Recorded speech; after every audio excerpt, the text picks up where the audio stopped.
బట్టల మరకలు పూర్తిగా వదిలించే plant based detergent liquid LM detergent liquid.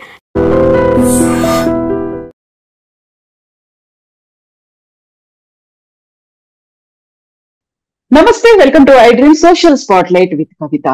అమెరికాకు సంబంధించి స్టూడెంట్ వీసాల్లో కోత విధించింది ప్రభుత్వం. డొనాల్డ్ ట్రంప్ చాలా సీరియస్ గా యాక్షన్స్ తీసుకోవడం మొదలు పెట్టినట్టుగా మనకు వార్తలు అందుతున్నాయి.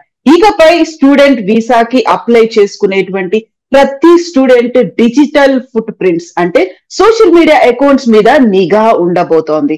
At the same time Harvard యూనివర్సిటీలో కూడా ఏం జరుగుతోంది, అక్కడ ఉన్నటువంటి యూనివర్సిటీ అడ్మినిస్ట్రేషన్ ఎందుకని కోర్టుల దాకా వెళ్తోంది. మనతో పాటుగా యుఎస్ నుంచి ప్రముఖ అంతర్జాతీయ న్యాయవాది కావేటి శ్రీనివాస్ గారు జూమ్ లో జాయిన్ అవుతున్నారు. శ్రీనివాస్ గారు నమస్కారం అండి. నమస్కారం. ఎలా ఉన్నారు మీరు? Brilliant. Good morning. It's a morning for us in New York. Yeah, evening for us now. So ఏం జరుగుతోంది అమెరికాలో? ఏం జరుగుతోంది? స్టూడెంట్స్ ని రానివ్వకుండా ఆంక్షలు, కట్టడి, ఇవన్నీ ఏంటి? అసలు ఒక పాజ్ బటన్ ప్రెస్ చేశారా, లేకుంటే అది ఫుల్ స్టాపా, తాత్కాలికమా, దీర్ఘకాలికమా? ఇది ఇప్పుడు మనము ఫస్ట్ అర్థం చేసుకోవాల్సింది ఏంటంటే, ఇప్పటి వరకు కొన్ని వందల ఎగ్జిక్యూటివ్ ఆర్డర్స్ తో వచ్చారు ట్రంప్ గారు. అంటే యాంటీ ఇమిగ్రెంట్ అనే అనుకోవచ్చు. వారు చాలా ఆంక్షలు H1B మీద కానీ, లేకపోతే గ్రీన్ కార్డ్ హోల్డర్ల మీద కానీ, స్టూడెంట్స్ మీద గతంలో 1 month 2 months బ్యాక్ చూసుకుంటే వేల మంది స్టూడెంట్ వీసాలు కూడా క్యాన్సిల్ చేసి, రివోకేషన్ చేసి, మళ్ళా కోర్ట్స్ కు వెళ్తే మళ్ళీ ఇచ్చారు, అంటే తిరిగి ఇచ్చారు రివోక్ చేసిన వీసా స్టూడెంట్లవి. అంటే ఇక్కడ ఏమవుతుందంటే బేసికల్ గా తను ఏదైతే నినాదంతో వచ్చారో, అంటే అమెరికాది గ్రేటు, అమెరికన్స్ గ్రేటు అని ఒక నినాదంతో వచ్చి తను గెలిచారు ఎలక్షన్స్ లో. ఇప్పుడు తనకి ఇష్టం ఉన్న వాళ్ళందరినీ అపాయింట్ చేసుకున్నారు. ఇప్పుడు FBI చీఫ్ వచ్చేసి మన ఇండియన్ అతనే, కీష్ పటేల్. మళ్ళా ఇంటెలిజెన్స్ ఏజెన్సీ కూడా తులసి గడ్డ, ఆమె కూడా మన ఇండియన్ అమ్మాయి. సో వైస్ ప్రెసిడెంట్ భార్య ఇండియన్ తెలుగు అమ్మాయి. So he understand the pulses actual గా. రెండోది ఏంటంటే తను ఇష్టానుసారంగా చేస్తున్నారని ఇక్కడ కూడా చాలా విశ్లేషణ చేస్తున్నారు, క్రిటిసైజ్ కూడా చేస్తున్నారు కాంగ్రెస్ లో, సెనెట్ లో. అంటే ఎందుకంటే తను అంటే ఆర్బిటర్లీ ఓవర్ నైట్ కూర్చుంటారు, పొద్దున మళ్ళీ ఆర్డర్ తీసుకొని వస్తారు. ఇక్కడ ఏం చెప్తున్నారంటే వారు, ఇక్కడ అమెరికన్ గవర్నమెంట్ మనకి ఎట్లయితే మనకి ఇండియాలో స్కాలర్షిప్స్ అలాంటివి ఉంటాయో, ఇక్కడ కూడా ఫెడరల్ గవర్నమెంట్, అంటే ఇక్కడ అర్థం చేసుకోవాల్సింది ఏంటంటే 3 గవర్నమెంట్స్ ఉంటాయి అమెరికాలో. ఒకటి సిటీ మున్సిపాలిటీ, రెండోది స్టేట్ గవర్నమెంట్, మూడోది సెంట్రల్ గవర్నమెంట్, ఫెడరల్ గవర్నమెంట్. వీళ్ళు ఏం చేస్తారంటే నార్మల్ గా ఇక్కడ అమెరికాలో యూనివర్సిటీస్ కొన్ని మున్సిపాలిటీ సిటీ వాళ్ళు కూడా నడిపిస్తారు యూనివర్సిటీస్. కొన్నేమో non profit, for example saint John's university, Harvard university. కొన్ని యూనివర్సిటీస్ ఏంటంటే అవి నాన్ ప్రాఫిట్ యూనివర్సిటీస్ అవన్నీ. అయితే గతంలో వాళ్ళు చాలా డబ్బులు గవర్నమెంట్ కూడా ఇన్వెస్ట్ చేస్తుంది. ఏది ఫెడరల్ గవర్నమెంట్ కూడా గ్రాంట్స్ వస్తుంది, అంటే మళ్ళీ తిరిగి ఇవ్వాల్సిన అవసరం లేదు డబ్బు. వాళ్ళు ఎందుకు ఇస్తారు అంటే రీసెర్చ్ కోసం ఇస్తారు డబ్బు. ఇప్పుడు ఫర్ ఎగ్జాంపుల్ మేము యూకేలో చూసుకున్నారనుకోండి, కేంబ్రిడ్జ్, ఆక్స్ఫర్డ్, ఇవి సైన్స్ స్టోన్ యూనివర్సిటీస్ అంటారు అక్కడ. ఇక్కడ ఇవి హార్వర్డ్, కొలంబియా, స్టాన్ఫర్డ్, ఇక్కడ వాటిని ఐవీ లీగ్ యూనివర్సిటీస్ అంటారు. అంటే ఇవి ప్రపంచంలోనే గొప్ప యూనివర్సిటీస్. అందులో ఆ యూనివర్సిటీలలో ప్రైవేట్ కంపెనీలు, లేకపోతే గవర్నమెంట్, సెంట్రల్ గవర్నమెంటే గాని, స్టేటే గాని, సిటీయే గాని, వాళ్ళు ఏం చేస్తారు, కొంత డబ్బు ఇస్తారు వాళ్ళకు రీసెర్చ్ చేయమని. ఇప్పుడు మనం గతంలో చూసుకుంటే కోవిడ్ అప్పుడు ఫస్ట్ కోవిడ్ కు మందు కనుక్కున్నది అమెరికన్స్, ఇంగ్లీష్ వాళ్ళు, అంటే ఆక్స్ఫర్డ్, కేంబ్రిడ్జ్ వాళ్ళు. దాని తర్వాత మన ఇండియన్స్ కూడా కనుక్కున్నారు. So they invest lot of money in research అండి ఇక్కడ. అయితే వీళ్ళు ఫెడరల్ గవర్నమెంట్ వాళ్ళు, అంటే యుఎస్ ఫెడరల్ గవర్నమెంట్, ఆ డబ్బు ఎక్కడిది? ట్యాక్స్ పేయర్ది. ఇప్పుడు మలాంటి వాళ్ళు మేము ట్యాక్స్ పే చేస్తే ఏదైతే ఉంటుందో ఆ డబ్బు కొన్ని కోట్ల డాలర్లు గతంలో ఇస్తున్నారు. చాలా యూనివర్సిటీస్ కి ఇస్తారు ఇక్కడ, ఆ టాప్ రీసెర్చ్ చేసే యూనివర్సిటీస్ కి. అయితే తను ఏమడిగారంటే హార్వర్డ్ లో, మీ దగ్గర ఫారెన్ స్టూడెంట్స్ ఎవరైతే ఉన్నారో వాళ్ళ జాబితాలు మాకు ఇవ్వండి, మేము మిలియన్స్ ఆఫ్ డాలర్స్ మీకు ఇస్తున్నాం కదా, గతం కూడా ఇప్పుడు కూడా, ఫెడరల్ గవర్నమెంట్ ట్యాక్స్ పేడ్ మనీ ఇస్తున్నాం కదా, ఆ డబ్బు మీకు ఇచ్చినప్పుడు మరి మీ దగ్గర స్టూడెంట్స్, ఇంటర్నేషనల్ స్టూడెంట్స్ ఏ ఏ దేశాల నుంచి వస్తున్నారు వాళ్ళది మీరు మాకు డీటెయిల్స్ ఇవ్వండి అని అడిగారు ఫెడరల్ గవర్నమెంట్.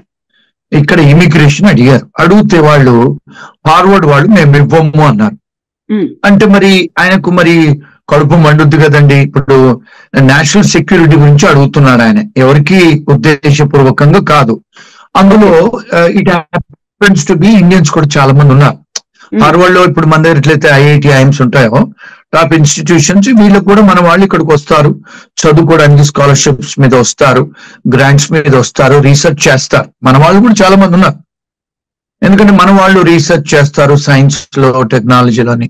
సో ఇప్పుడు ఏమైంది, వాళ్ళకు నేను గ్రాంట్స్ ఇవ్వటం ఆపేస్తాను అని అన్నారు, ఏది హార్వర్డ్ మీద.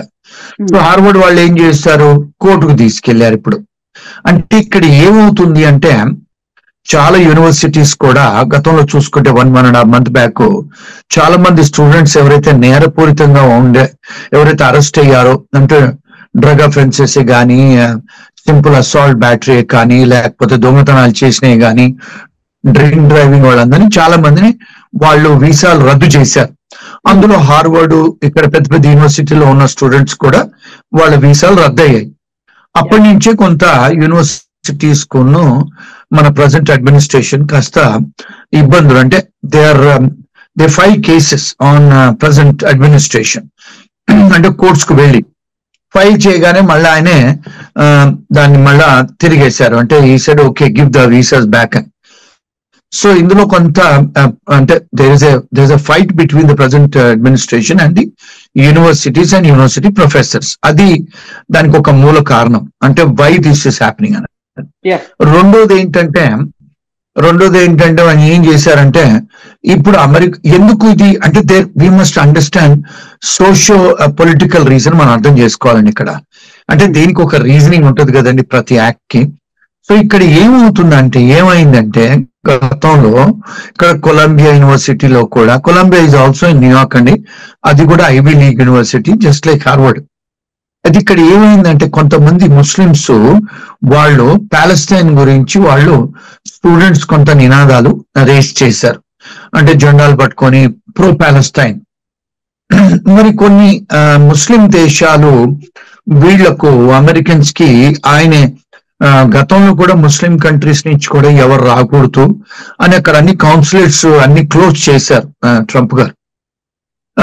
మళ్ళీ ఈసారి కూడా ఎలక్షన్స్ లో నిలబడేటప్పుడు నేను అంటే ప్రో అమెరికన్స్ ద గ్రేటు, అమెరికాలోనే మ్యానుఫ్యాక్చరింగ్ అవ్వాలి, అమెరికన్స్ కే ఉద్యోగాలు ఉండాలి, అమెరికన్ సిటిజన్స్ కే ఫస్ట్ ప్రిఫరెన్స్ ఇవ్వాలని ఆయన ఆ నినాదంతోనే వచ్చారు, గెలిచారు.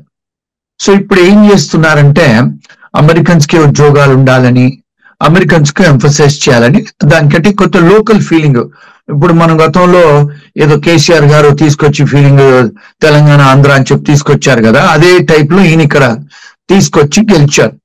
సో ఇప్పుడు ఏం చేస్తున్నారు, ఇప్పుడు అమెరికన్స్ చదువుకోవచ్చు కదా, మరి ఈ హార్వర్డ్ లో మేము millions of dollars ఇస్తున్నాము, బయట దేశస్తులు వచ్చి చదువుకోవాలి, మా దేశస్తులు అమెరికన్స్ లేరా చదువుకోవడానికి, ఇవన్నీ వాళ్ళకి ఇవ్వచ్చు కదా మేము అనేది ఒకటి.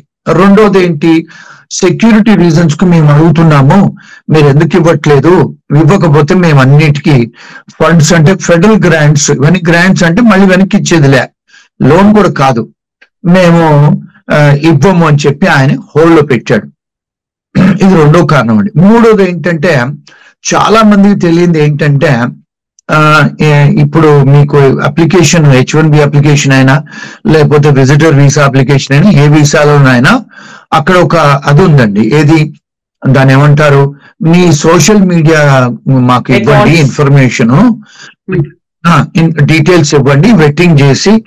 ఎందుకు అంటే ఇప్పుడు చాలా మంది ఎవరైతే స్టూడెంట్స్ ఎవరైతే వస్తారో ఇక్కడికి, వాళ్ళు పొలిటికల్లీ ఏదైనా మోటివేటెడ్ ఉన్నారా, అంటే ప్రో ఇస్లామిక్ కంట్రీస్ ఉన్నారా, లేకపోతే pro even Israel Jewish countries ఉన్నారా అనేది ఒక ఆయనకు తెలుసుకొని వాళ్ళకు ఇవ్వాలి. ఇక్కడికి వచ్చి మీరు మాకేదైతే శత్రు దేశాలు మేము అనుకుంటున్నామో, చాలా దేశాలలో మేము ఎంబసీస్ క్లోజ్ చేశామో, డిప్లొమసీ క్లోజ్ చేశామో, ఆ దేశాలకు మీరు అంటే your raising your voice in favour of them. ఇక్కడ రెండు ఆర్గ్యుమెంట్స్ అండి. మరి మనకు అమెరికాలో బిల్ ఆఫ్ రైట్స్, కాన్స్టిట్యూషన్, రాజ్యాంగం ఉంది కదా. మరి ఇక్కడ మాకు ఫ్రీడమ్ ఆఫ్ ప్రెస్, ఇప్పుడు మీలాంటి ప్రెస్ వాళ్ళకి ఉన్న ఫ్రీడమ్ ఆఫ్ ఎక్స్ప్రెషన్ అనేది ఉంది కదా. మన భారత రాజ్యాంగంలో ఉంది, అమెరికన్ రాజ్యాంగంలో ఉంది, ఇంటర్నేషనల్ హ్యూమన్ రైట్స్ లో కూడా ఉన్నాయి. అంటే మాకు we have right to express అని. మరి వీళ్ళు యూనివర్సిటీస్లలో ఫ్లాగ్స్ పట్టుకొని, ప్లే కార్డ్స్ పట్టుకొని, ప్రో ప్యాలెస్తైన్ అని అంటే చాలా పెద్ద పెద్ద వీళ్ళు యూనియన్స్ లాగా పెట్టి వాళ్ళు నినాదాలు రేస్ చేశారు మన అందరు ఇంటర్నేషనల్ స్టూడెంట్స్. ఇప్పుడు ఏమంటారంటే మీరు యూనివర్సిటీకి చదువుకోవడానికి వచ్చారు, మీరు ఇలాంటి పొలిటికల్ యాక్టివిజం చేయడానికో లేకపోతే మా దేశానికి, మా సెక్యూరిటీకి ఇబ్బందులు కలిగించే దేశాలకు మీరు ఫేవర్ గా చూపించటము, చేయటము, నినాదాలు చేయటము, అందుకని మిమ్మల్ని మేము దేశద్రోహులుగా పరిగణిస్తాము అని చెప్పి వాళ్ళ వీసాలు రద్దు చేయటము, వాళ్ళను అరెస్ట్ చేయటము, వాళ్ళని డిపోర్ట్ చేయటము. అంటే ఊరికే అంటే ఆ మూమెంట్ లో మీరు నిలబడ్డారు, మీరు జయగొట్టారు అని చెప్పేసి వాళ్ళ వీసాలు రద్దు చేసిన సంఘటనలు ఉన్నాయి. అందులో మన ఒక తమిళ అమ్మాయి కూడా కొలంబియా యూనివర్సిటీలో అరెస్ట్ చేయడానికి వెళ్తే ఆమె కెనడాకి వెళ్ళిపోయింది. ఇంకా కొంతమంది ముస్లిం స్టూడెంట్స్ కొలంబియా, హార్వర్డ్ లో ఉన్న వాళ్ళని కూడా అరెస్ట్ చేశారు, ఇక్కడ చేసి వాళ్ళ వీసా రద్దు చేశారు, పంపించేశారు కూడా. అంటే ఇక్కడ ఏమంటున్నారంటే వీళ్ళు, అంటే మనకు ఫ్రీడమ్ ఆఫ్ ఎక్స్ప్రెషన్ అనేది ఉంది ఈ దేశంలో, బిల్ ఆఫ్ రైట్స్ అనేది ఉంది, మన రాజ్యాంగ హక్కులు ఉన్నాయి. ఈ దేశం లిబర్టీ అనేది మనకు ఫ్రీడమ్ అనే దేశం కదా. మరి దానికి మీరు రాజ్యాంగ ఉల్లంఘన చేస్తే మీరు గవర్నమెంట్, అంటే ప్రజెంట్ గవర్నమెంట్ ఇలా చేస్తున్నారు అని కొన్ని సివిల్ రైట్స్ మూవ్మెంట్స్ వాళ్ళు కోర్టులలో కేసులు వేస్తున్నారు. కానీ అండర్ ద సెక్యూరిటీ, ఇప్పుడు దేశానికి సెక్యూరిటీ గురించి నేను చేస్తున్నాను అంటే అది ఎక్సెప్షన్ కదండి. అందుకని కోర్ట్స్ కూడా కొంత సైలెంట్ గా ఉంటున్నారు. కొన్నిసార్లు ఏదైతే డెసిషన్స్ తీసుకుంటున్నారో ట్రంప్ గారు వాటిని స్టే చేస్తున్నారు, ఇంజంక్షన్స్ ఇస్తున్నారు, అదొకటి జరుగుతుంది. మళ్ళీ recently FBI federal bureau of investigation ఇద్దరు జడ్జెస్ ను కూడా వాళ్ళను కుర్చీలలో కూర్చుంటే అరెస్ట్ చేసే సంఘటనలు రీసెంట్ గా ఉన్నాయి. అంటే FBI is going extra mile to even arrest judges also. అంటే ఇక్కడ మరి రూల్ ఆఫ్ లా ఎక్కడ ఉందండి? అంటే పూర్తిగా ఆటోక్రటిక్ గా జరుగుతుందని ఒక ఇది. ఇంకోటి ఏంటంటే చాలా మంది మీడియా వాళ్ళు, నేను నిన్న మొన్న చూశాను, మన తెలుగు మీడియా కానీ లేకపోతే యుఎస్ మీడియా కానీ లేకపోతే ఇండియన్ నేషనల్ మీడియా పాన్ ఇండియాలో కూడా ఏం చెప్తున్నారు, స్టూడెంట్ల వీసాలు రద్దు చేశారు, ఇంకా స్టూడెంట్లు అమెరికా రావటానికి లేదు. అది తప్పుడు సంకేతం అండి. ట్రంప్ గారు ఎక్కడ ఎగ్జిక్యూటివ్ ఆర్డర్ తో రాలేదు. ఇక్కడ ఏదైనా రావాలంటే ఒక ఎగ్జిక్యూటివ్ ఆర్డర్ తేవాలండి. అంటే ఫెడరల్ రిజిస్టర్ అనేది ఒకటి ఉంటది, అందులో మనకు వైట్ హౌస్ లో వెబ్సైట్ ఉంటది, మనం కూడా చూసుకోవచ్చు. అందులో ఎక్కడ కూడా స్టూడెంట్స్ కు వీసాలు ఇవ్వకూడదు, స్టూడెంట్స్ రాకూడదని ఎక్కడ కూడా ట్రంప్ గారు చెప్పలేదండి. ఒకటి అంటే ఇది క్లారిఫికేషన్ మనం మీడియా మిత్రులకు, మనం చూసుకునే ఆడియన్స్ కి. రెండోది అంటండి, ఇప్పుడు వాళ్ళు ఏమన్నారంటే ప్రెస్ మీట్ లో, అంటే ప్రెస్ బ్రీఫింగ్స్ ఉంటాయి, ఇది వైట్ హౌస్ ప్రెస్ బ్రీఫింగ్స్ అంటారు. అంటే ప్రెసిడెంట్ వచ్చి చెప్పరు, ఆయన ప్రెస్ సెక్రటరీ, ఒక ఆమె అపాయింటెడ్ ప్రెస్ సెక్రటరీ ఉంటది, PR పబ్లిక్ రిలేషన్, ఆమె వచ్చి చెప్పుద్ది. ఆమె ప్రెస్ రిలీజ్ లో ఏమందంటే, మేము ఇప్పుడు ఏ వీసాలైనా కూడా, స్టూడెంట్ వీసాలైనా లేకపోతే విజిటర్ వీసాలైనా, ఏ వీసాలైనా మేము వెట్టింగ్ చేస్తాము. వెట్టింగ్ అంటే ఏంటి? మీ సోషల్ మీడియా వెట్టింగ్ చేసి మీరు మాకు థ్రెట్ లేదంటే మేము వీసాలు ఇస్తాం. ఆ చేసే దాంట్లో కొంత డిలే అవ్వచ్చు అని రెండోది చెప్పారు. మూడోది ఏమని అడిగారు కొంతమంది ప్రెస్, ఇలాంటి వాళ్ళు ప్రెస్ వాళ్ళు ఏమడిగారంటే, మరి ఇక్కడ సెక్రటరీ ఆఫ్ ఇమిగ్రేషన్ వారు అన్ని, అంటే డిపార్ట్మెంట్ ఆఫ్ స్టేట్, ఇమిగ్రేషన్ రెండు డిఫరెంట్ డిపార్ట్మెంట్స్ అండి. ఇప్పుడు ఫారిన్ అఫైర్స్ లాగా ఇప్పుడు మనకు కౌన్సిలేట్స్ అన్ని కూడా డిపార్ట్మెంట్ ఆఫ్ స్టేట్ కంట్రోల్ చేస్తుంది. ఆయన ఏమి పంపించారట అంటే కౌన్సిలేట్స్ కి, మీరు స్టూడెంట్స్ కి ఇప్పుడు అపాయింట్మెంట్స్ ఇవ్వకండి అని ఏదో ఒక వైరు చేశారు, అంటే ఒక ఉత్తరం రాశారు. కానీ బయట ఎక్కడ రాసి బయట పబ్లిక్ లో రాలేదు. సీక్రెట్ గా పంపించారు వైరు, అంటే కేబుల్ పంపించారు, అది ఎక్కడో వికీ లీక్స్ వాళ్ళు లీక్ చేశారు అని ప్రెస్ వాళ్ళు పికప్ చేశారు. మన మీలాంటి ప్రెస్ వాళ్ళంతా, అంటే నేషనల్ ప్రెస్, ఇంటర్నేషనల్ ప్రెస్. కానీ అది ఎక్కడ కూడా, అంటే నేను ఒక ఇంటర్నేషనల్ లాయర్ గా చెప్పేది ఏంటంటే, ఎక్కడ కూడా రాసి మేము చూడలేదు. నిన్నంతా చాలా మేము రీసెర్చ్ చేసాం, ఎక్కడన్నా కేబుల్ దొరుకుద్దా మనకి, ఎక్కడన్నా ఎవరైనా చేతులలో ఉందా అని. ఇక్కడ అమెరికాలో సిఎన్ఎన్ గాని, సిబిసి గాని, బీబీసీ వాళ్ళు కూడా మా దగ్గర ఆ కేబుల్ ఉంది, మేము చూసి చెప్తున్నామన్నారు, కానీ ఎక్కడ కూడా పబ్లిక్ లో డిస్క్లోజర్ చేయలేదండి. అంటే దీని అర్థం ఏమిటి అంటే, ఇప్పుడు మనకు కమ్యూనికేషన్ దాంట్లో ఎక్కడో లీక్ అయింది, వికీ లీక్స్ లీక్ చేశారు అని చెప్పి అంటున్నారు, కానీ ఎక్కడ కూడా గవర్నమెంట్, అంటే ఇప్పుడు యుఎస్సిఎస్ వాళ్ళే కానీ, డిపార్ట్మెంట్ ఆఫ్ స్టేటే కానీ, లేకపోతే ఇక్కడ సంబంధించిన ఏ గవర్నమెంట్ ఏజెన్సీస్ కూడా ఒక నోటిఫికేషన్, ఒక జీవో, ఒక ఆర్డినెన్స్ ఎక్కడ బయట పెట్టలేదండి లీగల్ గా. అంటే ఇప్పుడు ఒక లాయర్ గా, అంటే నాకు ఒక 35 years ఎక్స్పీరియన్స్ లాయర్ గా, ఒక 4-5 దేశాలలో న్యాయశాస్త్రాన్ని చదువుకున్న వాడిని నేను, ప్రెస్ వాళ్ళు చెప్పిన దాని మీద మేము ఆధారపడి ఒక మీడియాకు వచ్చో లేకపోతే ఒక స్టేట్మెంట్ ఇవ్వడానికి లేదండి. అంటే it is not an authentic source. మేము అథెంటిక్ సోర్స్ చూసిన తర్వాతనే మేము చెప్పగలుగుతాం. ఇప్పుడు నేనైతే రీసెర్చ్ చేశాను, ఎక్కడ కూడా అథెంటిక్ సోర్స్ లేదు. అది లేనప్పుడు మన పేరెంట్సే గాని, మన స్టూడెంట్స్ భయపడాల్సిన అవసరం లేదు. అండ్ ఇంకొక విషయం ఏంటంటే, ఇప్పుడు ఎవరికైతే అపాయింట్మెంట్స్ ఉన్నారో వాళ్ళు వెళ్ళొచ్చు డెఫినెట్ గా, కాకపోతే వాళ్ళను స్క్రూటినీ చేస్తారు. కొత్త అపాయింట్మెంట్స్ ఏమన్నా ఉన్నాయంటే, గత 1 year 2 years నుంచి కూడా స్టూడెంట్స్ కు 2 నెలలు 3 నెలల దాకా అపాయింట్మెంట్స్ దొరకట్లేదు కూడా. ఇప్పుడనే కాదు, గతంలో కూడా చాలా మందికి కష్టం అవుతుంది అపాయింట్మెంట్ దొరకడం. అందుకని చాలా మంది ఎక్కడైతే దొరికితే ఇండియా మొత్తంలో, కొన్నిసార్లు వేరే దేశాలు కూడా వెళ్ళి అపాయింట్మెంట్స్ తీసుకొని, ఫింగర్ ప్రింట్స్ తీసుకొని, వీసాలు, అంటే ఆ స్టూడెంట్ ఇంటర్వ్యూ చేసుకొని, సో విజిటర్ వీసా ఇంటర్వ్యూ చేసుకొని వీసాలు చేసుకొని వస్తున్నారండి. సో ఇది ఒక రీజన్ అండి. ఇంకొక విషయం ఏంటంటే, సోషియో జియోగ్రఫిక్ ఫ్యాక్టర్స్ ఏమిటి అంటే, ఇప్పుడు అమెరికా పాస్పోర్ట్ ఉన్న వాళ్ళు చాలా 170 దేశాలకు మేమంతా వీసా లేకుండా వెళ్ళొచ్చు. కానీ బికాస్ వీళ్ళు అంటే చాలా రెస్ట్రిక్షన్స్ పెడుతున్నారు యుఎస్ వాళ్ళు. ఇప్పుడు యూరోప్ వాళ్ళు అమెరికా రావాలనుకుంటే టికెట్ కొనుక్కొని వచ్చేయచ్చు వీసా వేవర్ ప్రోగ్రామ్ లో. అట్లా చాలా దేశాలు ఉన్నాయి. ఇప్పుడు వీళ్ళు వాళ్ళ మీద కూడా రెస్ట్రిక్షన్స్ పెడుతున్నారు, అంటే రెసిప్రాసిటీ తీసేశారు. సో మీరు మా దగ్గరకు వచ్చినప్పుడు మీరు వీసాలు తీసుకొని రావాలి, ఈటీ అంటారు, అంటే ఎలక్ట్రానిక్ ట్రావెల్ ఆథరైజేషన్ తీసుకొని రావాలి. మేము కూడా ఇప్పుడు వాళ్ళు ఏం చేస్తున్నారు, వీళ్ళ మీద కూడా పెడుతున్నారు, అమెరికన్స్ మీద. మీరు కూడా మా దేశాలకు, యూకేకి రావాలన్నా లేకపోతే యూరోప్ రావాలన్నా మీరు వీసాలు తీసుకొని రావాలన్నారు. నేను గతంలో ఈ మధ్యకాలంలో నేను లండన్ కి నార్మల్ గా వెళ్తానండి టికెట్ తీసుకొని. మొన్న టికెట్ తీసుకొని నేను ఎయిర్పోర్ట్ పోతే, మీరు ఈటీ ఆథరైజేషన్ తీసుకొని మీరు విమానం ఎక్కద్దు అంటే ఎయిర్పోర్ట్ లో నేను కూడా తీసుకున్నాను. అంటే అమెరికన్ సిటిజన్ అయి ఉండి కూడా వేరే దేశాలకు వీసాలు తీసుకొని వెళ్లాల్సి వస్తుంది. అంటే ఏమిటి అంటే, ఇది పొలిటికల్ రీజన్స్ కూడా కొంతవరకు. ఎందుకంటే మీరు అమెరికన్స్ వేరే దేశాల మీద అంటే రెస్ట్రిక్షన్స్ పెడుతున్నారు కనుక వాళ్ళు కూడా వీళ్ళ మీద పెడుతున్నారు. ఇది మనము సోషియో పొలిటికల్, సోషియో ఎకనామిక్ అంటే ఫ్యాక్టర్స్ గా చూడాలి. అంతేగాని ఏదో ఇండియన్ స్టూడెంట్స్ రానియకుండా ట్రంప్ గారు చెప్పారు, రానియకుండా ఆంక్షలు విధిస్తున్నారని చెప్పి అందరు మీడియా వాళ్ళు చెప్తున్నారండి. ఎక్కడ కూడా అథెంటిక్ సోర్స్ లేదండి. వైట్ హౌస్ వెబ్సైట్ లో లేదు, ఎక్కడ ఫెడరల్ రిజిస్టర్ లో లేదు, ఎక్కడ ఆర్డినెన్సెస్ లో లేదు, ఎక్కడ కూడా జియో లేవండి. ఎస్ శ్రీనివాస్ గారు, థ్యాంక్ యూ సో మచ్ అండి ఫర్ ద క్లారిఫికేషన్, మీరు ఇచ్చినటువంటి ఇన్ఫర్మేషన్. ఎందుకంటే చాలా వరకు ఒక పానిక్ అనేది క్రియేట్ అవుతోంది.